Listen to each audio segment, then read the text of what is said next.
अस्सलाम वालेकुम दोस्तों स्वागत है आप सभी का मेरे यूट्यूब चैनल हीरोज़ ऑफ हिजरी में। साथियों, आज फिर मैं आप लोगों के सामने हाजिर हूँ एक नई वीडियो लेकर। आज इस वीडियो में हम जिस हीरो के बारे में बात करेंगे उनका नाम है सर अल्लामा मोहम्मद इकबाल। अल्लामा इकबाल को कौन नहीं जानता है, लेकिन आज हम डिटेल में उनकी बायोग्राफी को जानेंगे। मोहम्मद इकबाल एक इस्लामी दार्शनिक, कवि और राजनीतिज्ञ थे। उनकी कविताओं को 20वीं सदी की सबसे महान कविताओं में से एक माना जाता है। उन्हें आमतौर पर अल्लामा कहकर संबोधित किया जाता है और व्यापक रूप से 20वीं सदी के सबसे महत्वपूर्ण और प्रभावशाली मुस्लिम विचारकों और धार्मिक दार्शनिकों में से एक माना जाता है। अल्लामा इकबाल का जन्म 9 नवंबर 1877 यानी 1299 हिजरी को ब्रिटिश भारत के पंजाब प्रांत, जो कि अब पाकिस्तान में है, इसके सियालकोट में एक पंजाबी कश्मीरी परिवार में हुआ था। इकबाल की मातृभाषा पंजाबी थी। वह अपने दैनिक जीवन में ज़्यादातर पंजाबी और उर्दू में बातचीत करते थे। इकबाल के दादा एक महत्वपूर्ण वकील और एक स्वतंत्रता सेनानी थे। इकबाल अक्सर अपने लेखन में अपने कश्मीरी वंश का उल्लेख और स्मरण करते थे। इकबाल के पिता शेख नूर मोहम्मद एक दर्जी थे। औपचारिक रूप से शिक्षित नहीं थे, लेकिन एक धार्मिक व्यक्ति थे। इकबाल की मां इमाम बीबी, जो एक विनम्र महिला के रूप में जानी जाती थीं, वह हमेशा गरीबों और अपने पड़ोसियों की परेशानियों में मदद करती थीं। 9 नवंबर 1914 को सियालकोट में उनका इंतकाल हो गया था। इकबाल अपनी मां से बहुत अधिक प्यार करते थे और उनके इंतकाल पर उन्होंने एक शोक गीत में अपने दर्द का इजहार किया। अल्लामा इकबाल की अलग अलग परिस्थितियों में 4 शादियां हुई थीं। उनकी पहली शादी 1895 में हुई थी, जब वह महज 18 साल के थे। उनकी दुल्हन करीम बीबी गुजरात के एक प्रमुख सिविल सर्जन खान बहादुर अता मोहम्मद खान की बेटी थीं। इनके 2 बच्चे हुए थे, एक बेटी मिराज बेगम और एक बेटा आफ्ताब इकबाल। इकबाल और करीम बीबी 1910 में अलग हो गए। इसके बावजूद अपनी मौत होने तक इकबाल ने उन्हें आर्थिक रूप से समर्थन देना जारी रखा। इकबाल की दूसरी शादी 26 अगस्त 1910 को हकीम नूरुद्दीन की भतीजी से हुई थी। अल्लामा इकबाल की तीसरी शादी मुख्तार बेगम से हुई थी। यह इकबाल की मां के इंतकाल के बाद 1914 में हुई थी। उनका एक बेटा था, लेकिन जन्म के कुछ समय बाद ही मां और बेटे दोनों की मृत्यु हो गई थी। बाद में अल्लामा इकबाल ने सरदार बेगम से शादी की और वे एक बेटी मुनीरा बानो और एक बेटे जावेद इकबाल के माता पिता बने। जावेद इकबाल, जो बाद में पाकिस्तान की सुप्रीम कोर्ट के वरिष्ठ न्यायाधीश बने। अल्लामा इकबाल 4 साल के थे जब उन्हें कुरान पढ़ने के लिए एक मदरसे भेजा गया था। उन्होंने 1893 में मैट्रिक किया। उन्होंने 1895 में इंटरमीडिएट के स्तर की परीक्षा पास की। उसी वर्ष उन्होंने गवर्नमेंट यूनिवर्सिटी में दाखिला लिया, जहां उन्होंने 1897 में कला स्नातक की उपाधि प्राप्त की। 1899 में उन्होंने उसी कॉलेज से मास्टर ऑफ आर्ट्स की डिग्री हासिल की। उन्होंने 1899 से 1903 तक लाहौर के ओरिएंटल कॉलेज में अरबी पढ़ाई। इस दौरान उन्होंने खूब लिखा। इस अवधि में उनकी उर्दू कविताओं में परिंदे की फरियाद, पशु अधिकारों पर एक प्रारंभिक चिंतन और तराना हिंद, सारे जहां से अच्छा हिंदोस्तां हमारा की रचना की थी। 1905 में वह इंग्लैंड और बाद में जर्मनी में आगे की शिक्षा प्राप्त करने के लिए भारत से चले गए थे। इंग्लैंड में उन्होंने ट्रिनिटी कॉलेज से बीए किया। जर्मनी में उन्होंने म्यूनिख विश्वविद्यालय से दर्शन शास्त्र में पीएचडी की। उन्हें अपनी सबसे प्रसिद्ध काव्य रचना असरार खुदी के पब्लिकेशन पर ब्रिटिश नाइटहुड से सम्मानित किया गया। फारसी भाषा में उनके साहित्यिक कार्यों ने उन्हें ईरान में पहचान दिलाई, जहां उन्हें आमतौर पर इकबाल लाहौरी के नाम से जाना जाता है। 1927 में पंजाब विधान परिषद और अखिल भारतीय मुस्लिम लीग में कई पदों पर रहे। अल्लामा इकबाल 1927 में भारतीय विधान परिषद और अखिल भारतीय मुस्लिम लीग में कई पदों पर रहे। 1930 में लीग की वार्षिक सभा में दिए गए अपने इलाहाबाद संबोधन में उन्होंने उत्तर पश्चिमी भारत में फैले मुस्लिम बहुल क्षेत्रों के लिए एक राजनीतिक रूपरेखा तैयार की। यूरोप में अपने अध्ययन के दौरान इकबाल ने फारसी में कविता लिखना शुरू किया। वे जीवन भर फारसी में लिखते रहे। 1908 में वे जर्मनी से लौट आए और दर्शन शास्त्र और अंग्रेजी साहित्य के प्रोफेसर के रूप में लाहौर के उसी ओरिएंटल कॉलेज में शामिल हो गए जहां वे पहले पढ़ाया करते थे। उसी अवधि में इकबाल ने लाहौर के मुख्य न्यायालय में कानून का अभ्यास करना शुरू किया। वह दीवानी और आपराधिक दोनों तरह के मामलों में लाहौर उच्च न्यायालय के समक्ष पेश हुए। उनके नाम पर लगभग 100 से अधिक सूचित निर्णय हैं, लेकिन जल्दी ही उन्होंने कानून का अभ्यास छोड़ दिया और खुद को साहित्यिक कार्यों के लिए समर्पित कर दिया। वह नीत्शे, बर्गसन और गोएथे पश्चिमी दार्शनिकों से गहराई से प्रभावित थे। उन्होंने अलीगढ़ मुस्लिम यूनिवर्सिटी में अपने प्रवास के दौरान इब्राहिम हिशाम के साथ भी निकटता से काम किया। रूमी की कविता और दर्शन ने इकबाल को बहुत प्रभावित किया। बचपन से ही धर्म में गहराई से डूबे इकबाल ने रूमी को अपने मार्गदर्शक के रूप में स्वीकार करते हुए इस्लाम के अध्ययन, इस्लामी सभ्यता की संस्कृति और इतिहास और उसके राजनीतिक भविष्य पर गहनता से ध्यान केंद्रित करना शुरू कर दिया।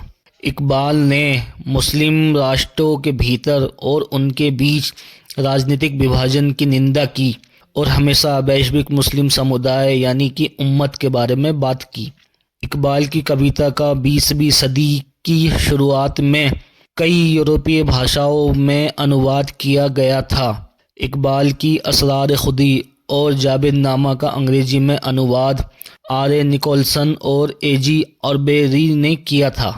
1933 में स्पेन और अफगानिस्तान की यात्रा से लौटने के बाद इकबाल गले की बीमारी से पीड़ित हो गए थे।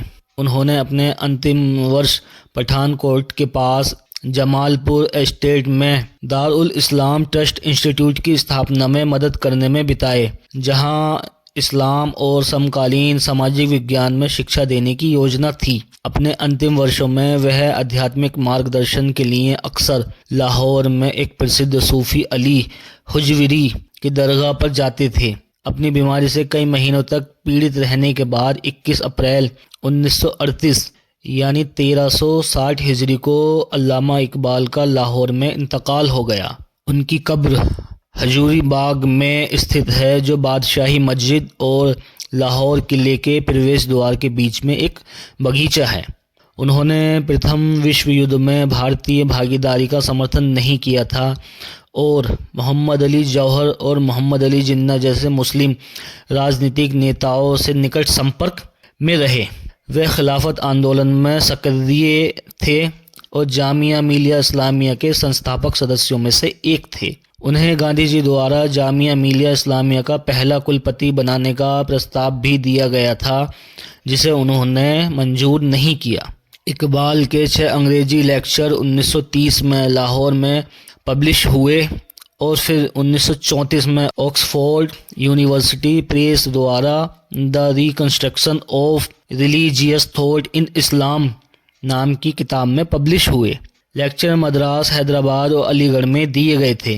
ये लेक्चर एक धर्म के रूप में और आधुनिक युग में एक राजनीतिक कानूनी दर्शन के रूप में इस्लाम की भूमिका पर केंद्रित थे। मिस्र, अफगानिस्तान, ईरान और तुर्की की अपनी यात्राओं में उन्होंने राष्ट्रवादी मतभेदों को दूर करने का आह्वान करते हुए अधिक से अधिक इस्लामी राजनीतिक सहयोग और एकता के विचारों को बढ़ावा दिया। इकबाल ब्रिटिश भारत के मुसलमानों की ऐतिहासिक, राजनीतिक, धार्मिक और सांस्कृतिक पत्रिका टोलू ए इस्लाम के पहले संरक्षक थे। लंबे समय से इकबाल अपने विचारों और अखिल भारतीय मुस्लिम लीग के लक्ष्यों और उद्देश्यों का प्रचार करने के लिए एक पत्रिका चाहते थे। 1935 में उनके निर्देशों के अनुसार सैयद नजीर नियाजी ने पत्रिका की शुरुआत और संपादन किया, जिसका नाम इकबाल की एक कविता तुली इस्लाम के नाम पर रखा गया था। इकबाल की काव्य रचनाएं उर्दू की बजाय मुख्य रूप से फारसी में लिखी गई थीं। उनकी कविताओं के 12,000 छंद में से लगभग 7,000 छंद फारसी में हैं। 1915 में उन्होंने फारसी में अपना पहला कविता संग्रह असरार खुदी प्रकाशित किया। कविताएं धार्मिक दृष्टिकोण से आत्मा और स्वयं पर जोर देती हैं अपने रुमुज ए बेखुदी में इकबाल ने ये साबित करना चाहा कि इस्लामी जीवन शैली एक राष्ट्र की व्यवहार्यता के लिए सबसे अच्छी आचार संहिता है। बंदगी नामा गुलामी की निंदा करता है। यहाँ अन्य किताबों की तरह इकबाल आदर्श जीवन को पूरा करने के लिए प्यार, उत्साह और ऊर्जा पर जोर देते हुए अतीत को याद रखने और वर्तमान को अच्छा करने और भविष्य की तैयारी करने पर जोर देते हैं। इकबाल ने 1932 में जावेदनामा की रचना की। इसका नाम उनके बेटे के नाम पर रखा गया है और एक तरह से उन्हें संबोधित किया गया है, जिसे कविताओं में चित्रित किया गया है। इसमें ऐतिहासिक काल को याद करते हुए इकबाल उन मुसलमानों की निंदा करते हैं जो बंगाल के नवाब सिराजुद्दौला और मैसूर के टीपू सुल्तान की हार और मौत में सहायक थे, जिन्होंने ब्रिटिश उपनिवेशवादियों के लाभ के लिए उन्हें धोखा दिया। अंत में अपने बेटे जावेद को संबोधित करते हुए वह बड़े पैमाने पर युवाओं से बात करते हैं और नई पीढ़ी का मार्गदर्शन करते हैं। 1935 में पब्लिश बाल जिब्रील को कई आलोचक उनकी सबसे बेहतरीन उर्दू कविता मानते हैं। यह कविता उनकी स्पेन यात्रा से प्रेरित थी, जहां उन्होंने मुर्स साम्राज्य के स्मारकों और विरासत का दौरा किया था। इसमें गज़लें, कविताएं, चौपाई, उपसंहार शामिल हैं और इसमें धार्मिक जुनून की प्रबल भावना है। इकबाल का आखिरी काम अरमुगान हिजाज था, जो 1938 में उनके इंतकाल के बाद प्रकाशित हुआ था।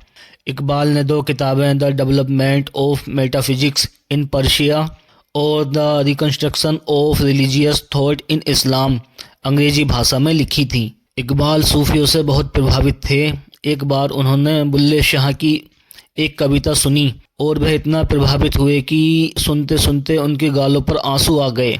उर्दू जगत इकबाल को पूरब के शायर के रूप में जानता है। इकबाल को मुफक्किर पाकिस्तान और हकीम उल उम्मत भी कहा जाता है। पाकिस्तान सरकार ने आधिकारिक तौर पर उन्हें पाकिस्तान का राष्ट्रीय कवि भी नामित किया है। इकबाल की असरार खुदी और बाल जिब्रील ईरान में विशेष रूप से लोकप्रिय हैं।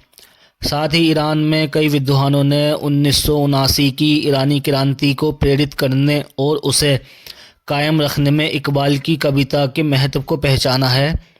क्रांतिकारी आंदोलन के शुरुआती चरणों के दौरान लोगों को इकबाल की फ़ारसी कविता को सुनने के लिए पार्क या कोने में इकट्ठा होते देखना आम बात थी। यही कारण है कि आज भी ईरान में सभी उम्र के लोग अल्लामा इकबाल को बहुत अच्छी तरह से जानते हैं। ईरान के आज के सर्वोच्च नेता आयतुल्लाह अली ख़ामनेई ने एक बार कहा था, हमारे साहित्य के इतिहास में बड़ी तादाद में गैर फ़ारसी भाषी कवि हैं, लेकिन उनमें से किसी का भी उल्लेख नहीं कर सकता जिनकी कविता में इकबाल की फ़ारसी कविता के गुण हैं। तो दोस्तों, ये थे अल्लामा इकबाल, जिनके सारी दुनिया में प्रशंसक मौजूद हैं। आपने देखा किस तरह इन्होंने अपनी कविताओं से उम्मत की रहनुमाई की।